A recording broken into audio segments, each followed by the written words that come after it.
welcome to Wingman's Hangar. I'm Eric Wingman Peterson. I'm Rob, ds17 Irving. And you are getting an inside look at everything to do with Descent Underground. So come along and see what we got going on this week. Well, we want to thank our most recent backers. There's a little scroll that goes across the screen there. Thank you guys very much for joining. Help us spread the word. We need more people to shoot. More. More. And a special thanks to Marv, Cetos, and Dakinpua. How would you say it? Dakinpua. If we're butchering your name, we apologize. We're actually trying to thank you. That's how we thank them. Yeah, I know, right? But, well, if you sign up with a name that I can't pronounce, I'm sorry. Here's your thanks, Smack. That's going to be a problem, yeah. And a very special thanks to Zanti and Sinalaya for their generous pledges. Sinalaya bought another large package. Awesome. The man is... He's a great guy. He's a great man. Well, coming up today, on today's show, we have the Week in Review, where we talk about, what we did that week. This week's Most Valuable Post. We have forum feedback with your videos and questions. And an interview with art director, Josh Parker. It's kind of about time they get to meet Josh. Yeah, he's been all over the place. Yeah. Just a little bit. They see him, they see him, and like, he's a wonderful guy. He's been doing a wonderful job for us. And, you know, the game is looking amazing. He made some cool explosions. Explosions. I love explosions. We got to have really good explosions. Okay, so this week at Descendent Studios, we launched our new website, at least the beginnings of the change. We've updated the front page to be more dynamic, to where it's easier for you guys to find things like the latest blog posts. Although last time you could only just see the last one, in case you don't come here every day. And you should be on the site every day. In fact, we should be your homepage, a homepage at least, right? Yeah. But if you don't, then you come by and you need to be able to at least see the important stuff so you can click on it and find it easily enough. And Design Underground featuring Rob Irving. Well, that's exactly. You might miss that. If you come in on a Tuesday and the Design Underground happened on Monday, you're going to miss it. And that's ridiculous. Tragedy. And there is a competition over who's getting the most views. Although, technically, you could count this as I get all the views. You get all the views. So Rob's kicking my behind. All right. So also, the website's got to go more. We're doing more to the store too coming up. We'll make it a little more friendly for people to find things like add-ons and T-shirts. And those are. We should have a T-shirt update next week. Let's do a T-shirt update so we tell people where that is. I know Keith's got that under wraps, and we're about to ship those out. Pushing it along. Right. Getting that out. That's kind of the last big. Physical implementation we needed to do from fulfillment from the Kickstarter. Other than the box itself. The game. we have lots of ideas for the box. We haven't seen the box. We haven't. Right. That's not happening. We've seen like 400 different boxes. Right. So more to the website will be happening. We've got some ideas, like I believe some of the guys out there that have run their own show, like KTAM, and others would like to have a page that highlights their contributions, and we agree that... I think there's a forum feedback question on that today. Yeah, Jumping the gun. Sorry. We're going to be doing that. The gallery's been added. We'll be changing up the store quite a bit to make it easier, a barrier to purchase if you want to point people. Sometimes it's confusing for folks to get there to what does this mean, and we're cleaning all that up. Anyway, so watch the website. It'll constantly be changing. We'll have a great team on there working on that. Mm-hmm. We met with the advisory board on Wednesday, and we talked... We talked about lots of stuff, really. Lots of things, but the big topic was esports and competition and competition and whether we fit into that. And obviously the game comes first, but then if we do think about esports, how does that work? I mean, it's very appealing to see all these big events with people out there playing and competing against each other. People want to be the best of the best, and how to best enable you to be the best of the best. Yeah, because we track more stuff than just kills to deaths and stuff. So that came up, and we also talked about map making there too. We did. Yeah, we'll look forward to that, more on that in the future. Coming soon. Still working on the vertical slice. Going vertical on the vertical slice. Getting very, very right. We're down to the flight mechanics, collision, map integration, and it's still being lit. Right now, the maps are not completely baked in. Sound's all coming in. Right, the sound. Dan Wentz is doing a wonderful job. He's doing a great job. We're very happy. And we'll have an interview with Dan coming up at some point, too. We're going to introduce you guys to him, and we're very happy to have him. I think we didn't say it last week, but we really are very happy to have Dan on board. It's really great. Absolutely. And there'll be a lot more of what went on this week in this week's Studio Snapshot. This is what I like to call 6 degrees of death. I just implemented the laser grid, so let's spawn a few.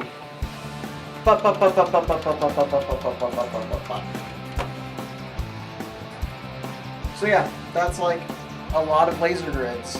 Dude, just shut off the Oh, there we go. Wow. Hey, we got into the drone bay. Do the animation down here. Yeah. That's triggered on. So, because you probably want some sort of like screen haze when you get hit too, like a red. Yeah. So I guess if we did do a screen overlay, then for now just one you got hit versus you got something cool. Depleting shields. Got our shields back. And now we're taking hull damage, and we're dead.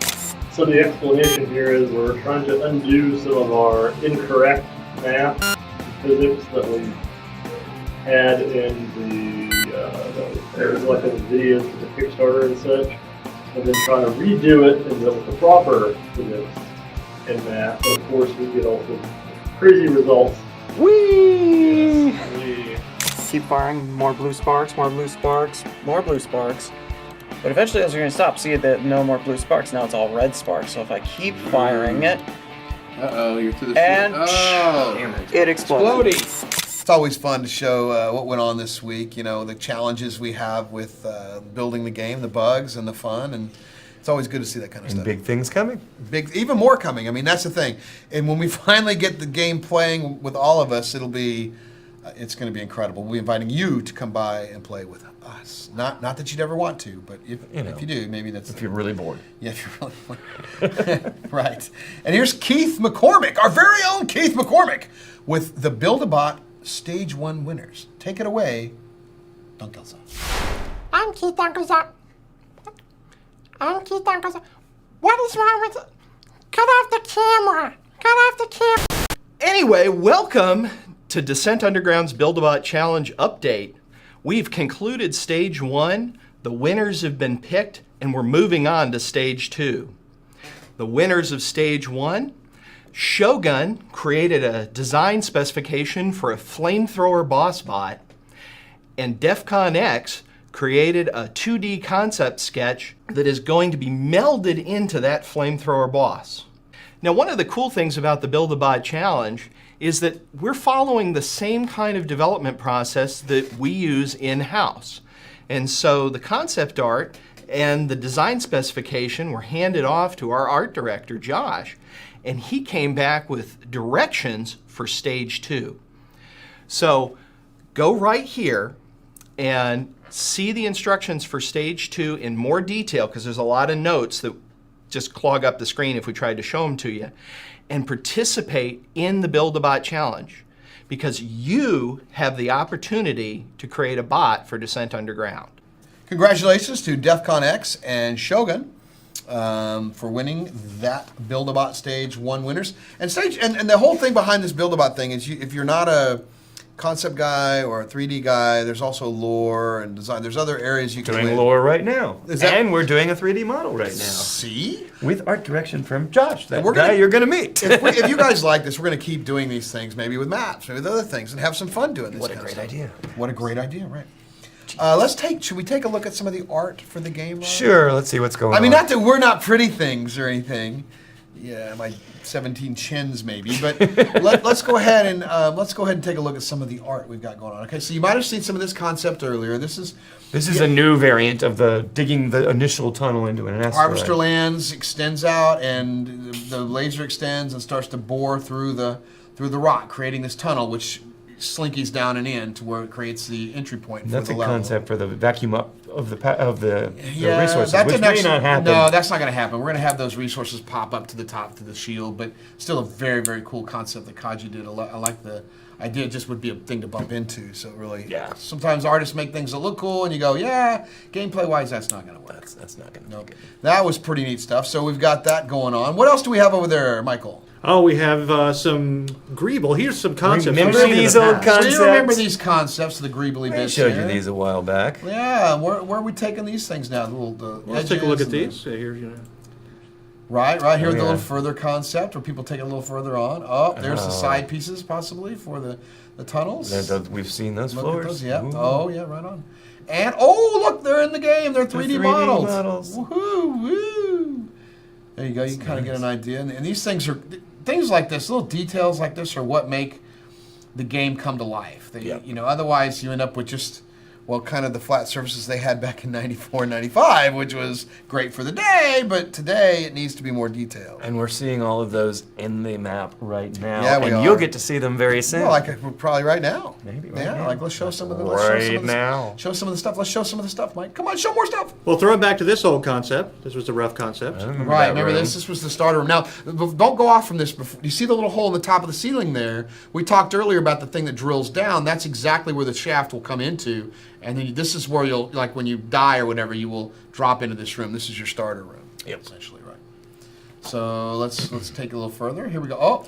And so we talked about using some human scale to show how big human ship is. scale. Okay. Right, and so they're like, well, what if we put some actual human elements into these mature mines? Right, and this mine is a mature mine with people living in it. Asteroid Burger, I know.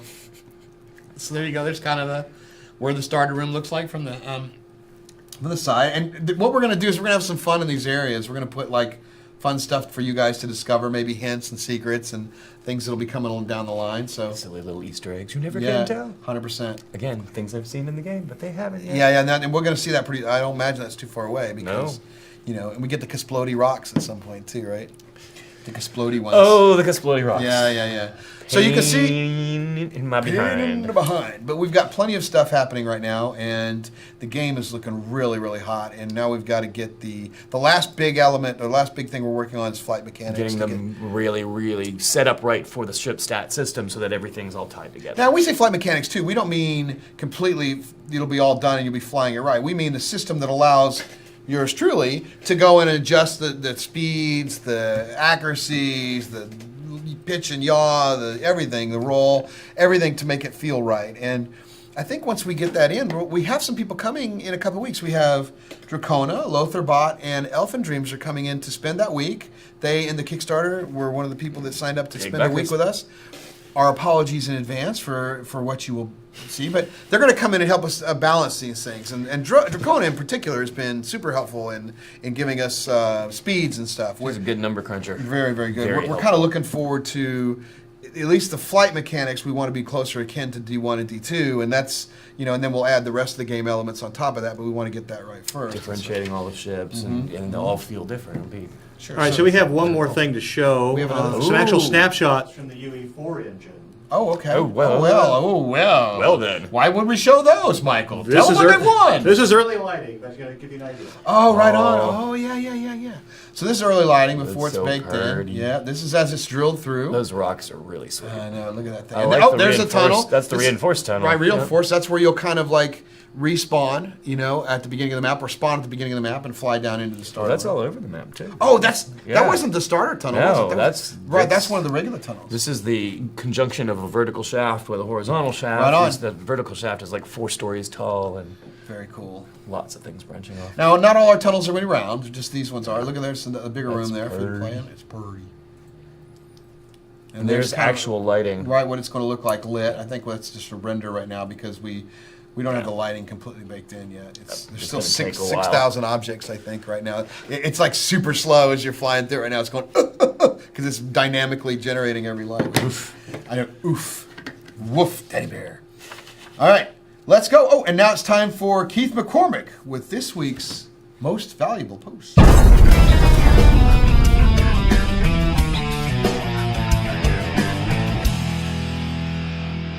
Welcome to Most Valuable Post, where we celebrate someone who's made a positive contribution to the Descent Underground community. This week's Most Valuable Poster created a whole string of concept art for bots and started a great conversation with a whole community that led to the Build-A-Bot Challenge. So congratulations, DEF CON X. You're this week's Most Valuable Poster. Well, congratulations again to DEF CON X. That boy is keeping himself busy. Build-A-Bot and MVP. But you know what? It's like, how many times are we going to have Keith on the show? We might as well just call it the Dunkel's Hangar. He'll appreciate that. He will. We'll appreciate having him come do it, too. So anyway, that's very, very cool. DEF CON X, you've done a very good job, and congratulations this week. So what time is it? Oh, I don't know. What time is it? It's time for forum feedback. I think that means that's what time it is. Michael, what time is it? It's time for... It's time for forum feedback. This is why so many people I tune into know. our show. At this time, we've lost the 5s of audience we had to begin with. They're all gone. So sorry. That's all right. That's all right. Let's get right to it. From Deft Flux. Will we be able to choose which weapons, gadgets, tools, ships are allowed in a multiplayer game? Will we be able to make everyone spawn with the same loadout? Ooh, so many long-term things. But you know, there's that split down the middle of the Descent community, especially where it's like, half of them have Mega Missile checked, half of them have it unchecked. Right. So, same idea. We want to have very extensive customization for the maps, but again, long-term, because if you only have, 10,000 people in your community right now, and they want to play 10,000 different settings, then you're not going to have any people playing each other. So, and it also gets back to kind of the LAN situation where people will set their own LAN settings up. So there'll be the ability for you to do private servers hosted by us, and eventually you'll be able to do your own server and do whatever you want on that thing, which those stats won't count on the main global server, but you'll still be able to set whatever.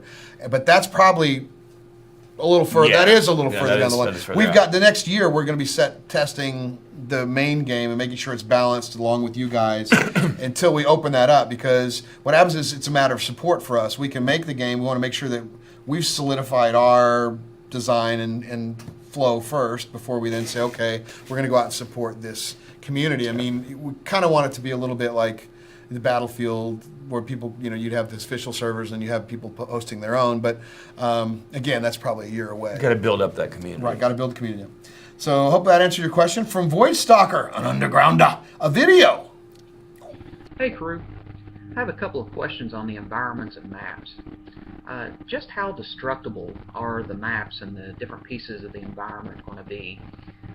Can somebody go into, say, a tunnel and tunnel through any piece of the wall? Can you destroy larger things like some of the doors or the pipes that are built into the maps? So, I mean, is everything destructible or just certain areas and pieces?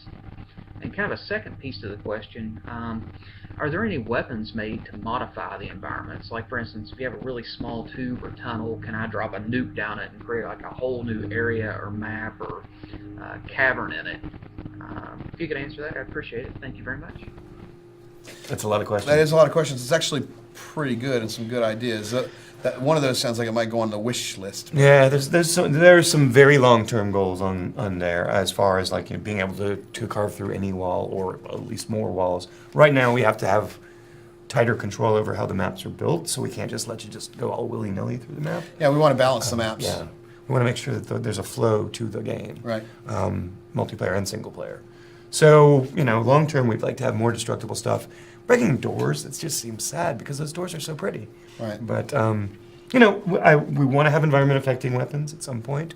Well, right now the mining lasers do affect the environment. Yeah, that's in it's very specific locations. Right. It's a very set piece where you're going to be mining and Yeah. drilling to find the hidden rooms, to find the power-ups, to open up the other tunnels and things like that. So Right now we're laying all that out for test purposes in our test map. I mean, someday we'd like to have the Minecraft thing where you can just basically create a big block and you just mine and tunnel your way in, and we put stuff in there that you have to find, but that's going to be a ways away, and that's also after we've built the community up and built the main maps up that people are going to play on and fight over and be ranked on, and then we'll get to the.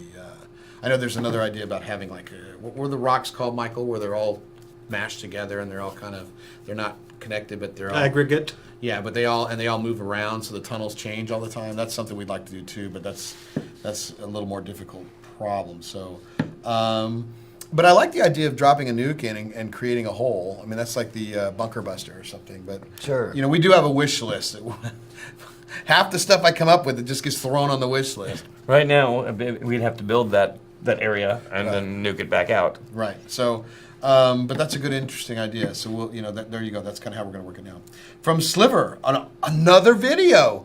Man, the Wing Noob is going to be so upset that we're not seeing him this week. I am not upset at all. I know. He's a good-looking guy. Let's go, Sliver. Take it away. Hi guys. I was wondering if there would be times when our ship would be dragged unceremoniously from one place to another. Say to protect it from being damaged, like maybe from the assembly bay to the launch point. I think this would make a much more interesting load screen than watching circles spin, dots bounce or graphs fill. Cheers. I love airplanes. I do too. That was cool. I was a little distracted by the airplanes, but that was a Qantas. Good question, yeah, Qantas. So we are big proponents of everything that just gets in the way of getting to the game part. Right. Is kind of useless. I mean, it What? can be pretty. No helmet flip?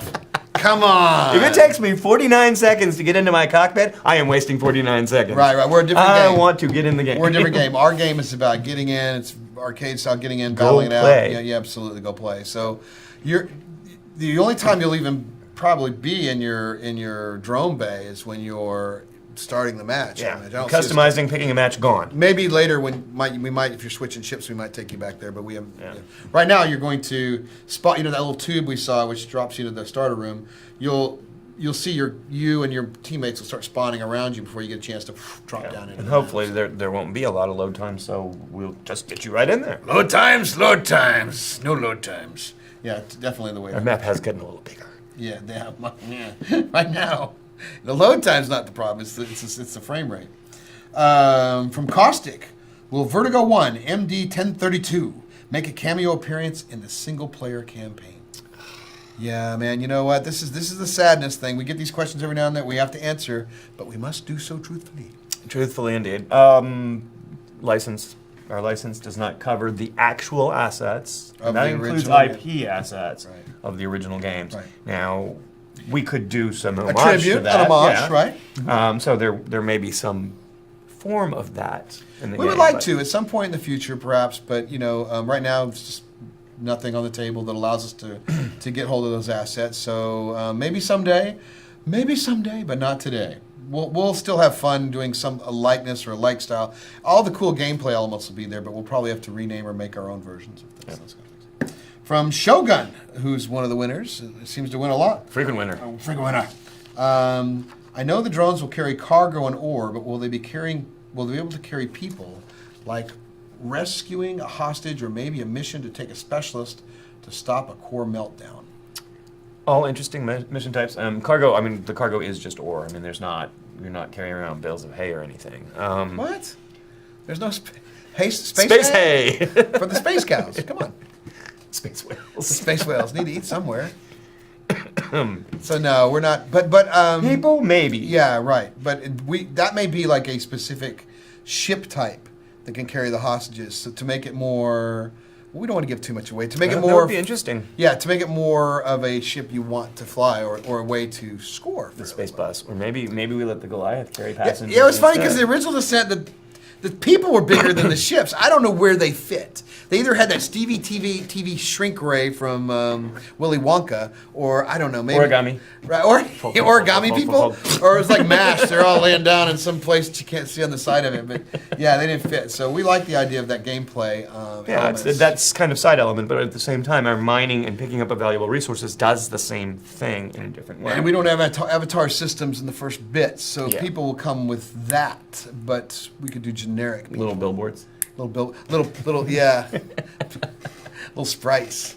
That would actually be really funny to have just sprite people like from the original or something, just standing there like they did, waving it like that. So anyway, we'll get back to sorry, and now back to the regular scheduled programming. From Beck Altar, an undergrounder. He also has a K10 radio.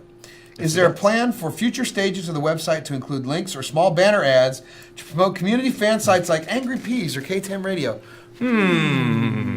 Yes. This sounds like a familiar topic. Yeah, it does. Where did we hear about this before? I kind of said that before. So yeah, that was a good idea. It was a good suggestion. We hadn't put that up yet. I know we're doing a fan site already that was going to have like web packages for you guys to take all our logos and stuff and create your own stuff on your own areas. So we'll probably combine that with the shows that are supporting us, and I think that's a great idea. So you've changed the way the website's going to work. Awesome. From Etherus, an undergrounder. I gather players can collect items and weapons dropped from destroyed drones, but it also seemed like they would appear throughout the level. Do they spawn randomly, or are there spawn nodes? So the goal initially is to have a very set level balance so that we can test just the mechanics of the game. So right now, our plan is to have them pretty rigid. as to where they're going to be. At some point, we'll introduce some randomness, I'm sure. Well, we have the But- ships that also creates. Yeah, and you can build them, for certain power-ups. But you don't want to alter the balance of the game too much by accidentally randomly spawning 40 mega missiles instead of 40 lasers. It was like the level. It's like a bonus level where you just go through and pick up all the stuff. That's kind of what that would be. That's the secret rooms. The secret rooms are filled with power-ups. Yeah, so we'll balance it at first. Well, it might be we might introduce some randomness, but we want to make sure that the core gameplay works as designed first, and then we'll introduce. You make sure the smaller thing works. It's fun, and that's a big word. It's fun, and then we'll expand out, and then because ultimately sometimes it gets too big to where it's not fun anymore, and you got to rein it back in. So we're still in the let's make this thing fun, and then we'll get to the rest of the stuff later. And again, you can kind of make some power ups on your own, which helps things. Wow, that was the end of forum feedback, and now it's time for them to meet our art director, Josh Parker. Take it away, Viewmaster. Hey Josh, welcome to Descent Underground. You're our new art director, and you've been doing this for a little while, but you've got kind of an interesting background. You served in the military at first, didn't you? Yes, Marine Corps Infantry. What did you do there? Where'd you end up in that? I ended up stationed out in Hawaii. 3-3 Weapons Company. I fired missiles at tanks was my job. So you were in the shit in Hawaii, is what you're saying? Oh yeah, it was horrible, bad place to be. Yeah, I really lucked out. It was pretty nice. We went there and we would do 7-month deployments to Okinawa. Right. Come back for 14, go over for 7. So how does that translate into game development? Now, I understand you kind of were a fan of the Star Wars games originally. Is that what kind of drew you into game development? I wanted to originally write and direct motion pictures. Like, that was my plan for a very long time. But then near the end of the Marine Corps, I'd gotten married, had daughter, son on the way. Didn't really seem responsible to do like the starving artist thing. So kind of hopped between a couple jobs, figuring things out, and then ended up going to school at an ITT for a game design degree that they were doing. They had just started up at the time, back in Green Bay, Wisconsin. So you kind of picked up a job as, you were working as an artist, I guess. You were creating some animation, and that's sort of what helped you get into the industry? Tell me about that. Yeah, it was near the end of my first year. The school had a competition that was supposed to be between a bunch of the different schools and their game programs, and they had multiple categories, and so I decided I was going to do the animated short, and I ended up taking it way more seriously than everyone. Everyone was kind of doing it like, yeah, okay, we'll just do this during class. I had no idea, so I was like death crunching for 3 months on it. So most of the submissions, it wasn't so much that mine was better, it was just like most of them were, somebody like dancing in place for 10 seconds, and then I had like this 5-minute long little short of a guy jumping out of a plane, all this stuff. So did you tell a story? Yeah. The beginning, middle, and kind end? of simple. Yeah, it was a pretty simple one, but yeah. So how did that lead into a job?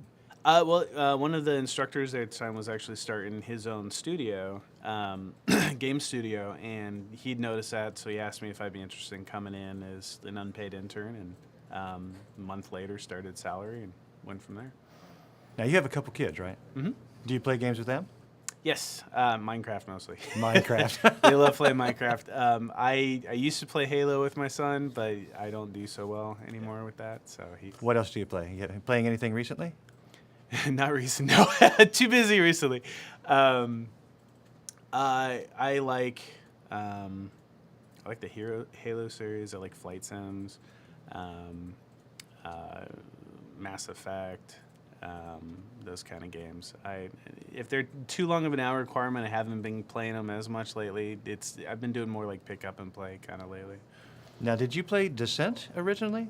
No. I remember seeing it on monitors. I actually worked at a Circuit City way back when, and we would have it as demos, and it always made me sick watching it, so I never played it.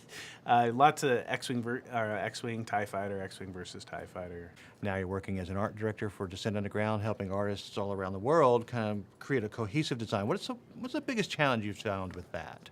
Oh my gosh, so many. It's been kind of neat to find out, I guess, see all the challenges and find ways to deal with them. I'd say probably from start, it's getting to create a visual universe from scratch while still being respectful of the original and paying homage to that. I'm kind of sensitive to that as a Star Wars fan. I've played games where it just kind of felt like you've obviously never seen Star Wars, and so it's like the trick of you have to make it fresh and interesting and new, but you don't want to feel like you're disrespected as a fan of the original either. That's certainly a challenge as we pick up an old intellectual property like Descent and try to refresh it, 20 years later now. Absolutely, yeah. It's even with some of the discussions about everything in Descent was square. That was a limitation of the hardware. So when we started making round tunnels, it was like we can't do that. Descent doesn't have round tunnels. It's like, well, they couldn't have round tunnels, but if we've drilled into rock or something, it's probably going to be round, not square. So it's little things like that. It's been interesting to kind of bring up like how that works and how we can update that and still keep that feel. Well, you certainly seem like you have the skills and the art to ride that fine balance between hardcore Descent fans and the contemporary player. Oh, thank you. I've got a great team. Josh, it's great to have you with Descent Underground. Thank you. That's good. I'm glad they finally got to meet Josh. Great guy. He's a great guy. He's managing our team of about 5 or 6 artists right now that are working on this thing. We got Nate, Smitty, Kaji, Ben, Matt, Josh. 6 exactly. So kind of some of them cycle in and out a little bit. Yeah, some come in and go out. Yep, and so it's pretty cool stuff. It's time for my weight. Dun dun dun. Well, okay. As you know, I'm on a diet. I'm doing the low carb thing. Not completely following it like hardcore, but doing it my own kind of style to go down a little more slowly this time than last time. Last week I started at 241 pounds. Not good. In fact, horrible. Going in the right direction. Going in the right direction. Yep, down from 247 to start. This week I am at 240 pounds. 1 pound. Yeah, not great. Actually, I'm at 239.5, but we're rounding up, so there you go. I know. Secret's out. Secret's out. But we found a good Chinese place that's like 8 blocks away, so that'll be perfect for you. I know, 8 blocks to walk. I don't eat the rice. I come right back. Just vegetables, and I've had about enough chicken wings, I'm telling you. All right, coming up this week at Descendent Studios, we have Design Underground on Monday with... Jason. Is Jason doing Mondays? Tech Underground. Is it Tech Underground? Yes. Our very first Tech Underground. Our very first one. All right, that will be cool.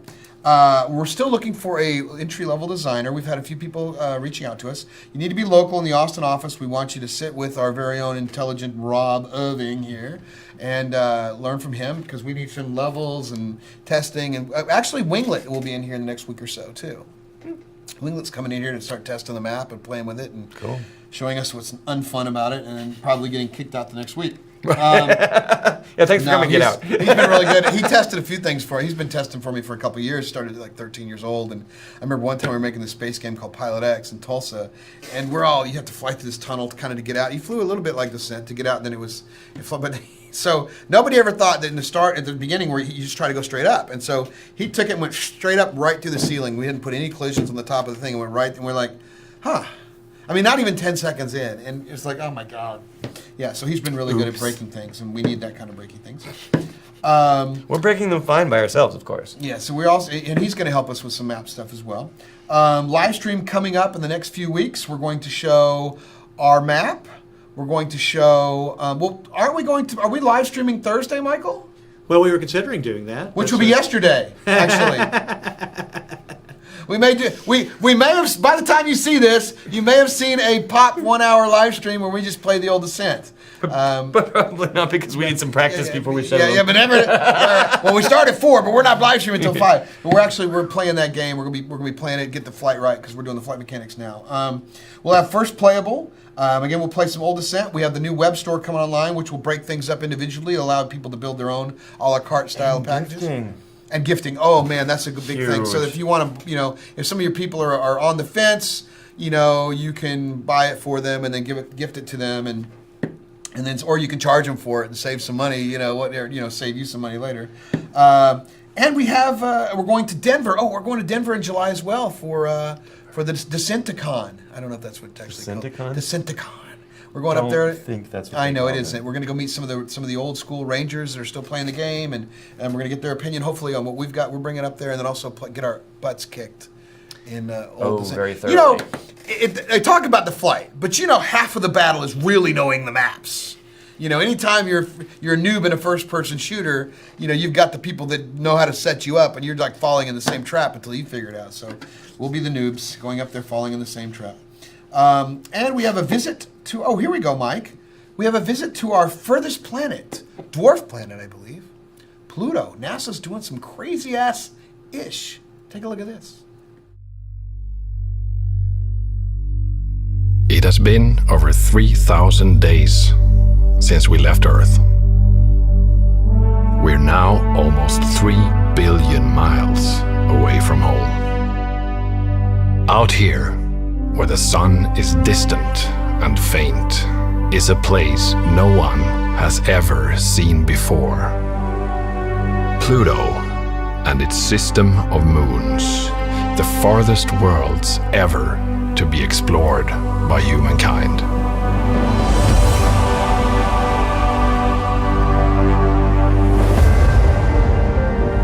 Half a century ago, we began the exploration of all the planets, making ever more distant journeys. Each new world, from Mercury to Neptune, revealed its own startling complexity, character, and unimagined beauty.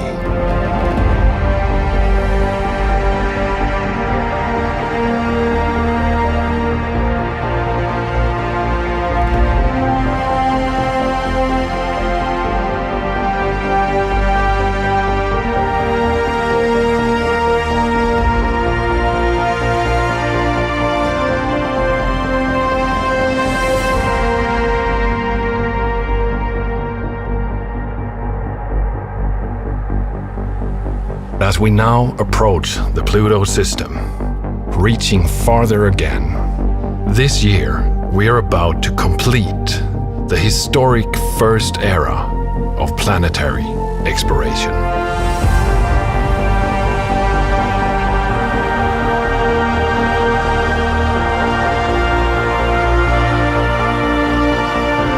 Who knows what wonders await us at these new horizons.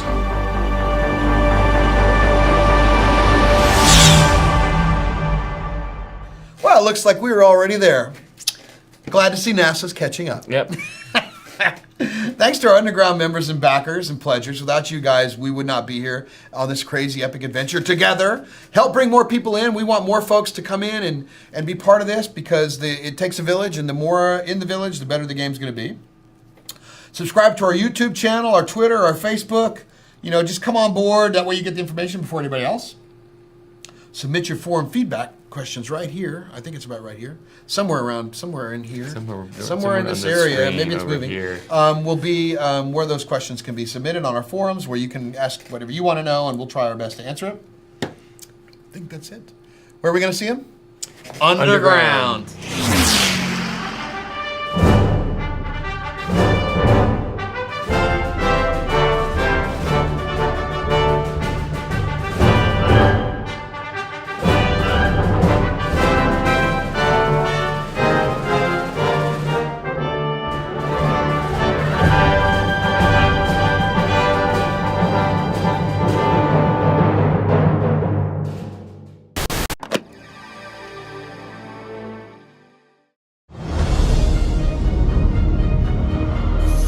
father was captain of a starship for 12 minutes. I dare you to do better. Oh my God.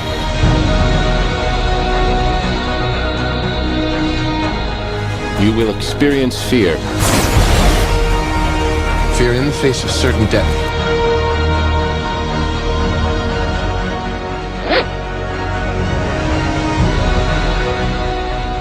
We received a distress call. I've been waiting for this day my whole life. You will die. Your people will die. J.J. Abrams will die. Nero. I've got no captain and no first officer to replace him. Yeah, we do.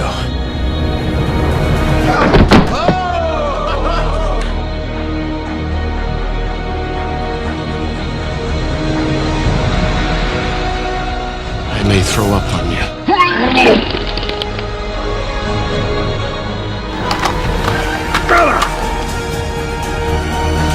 James T. Kirk was a great man.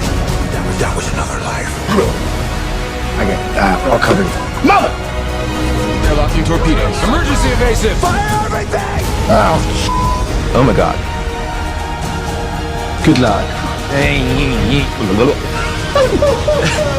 It's great stuff.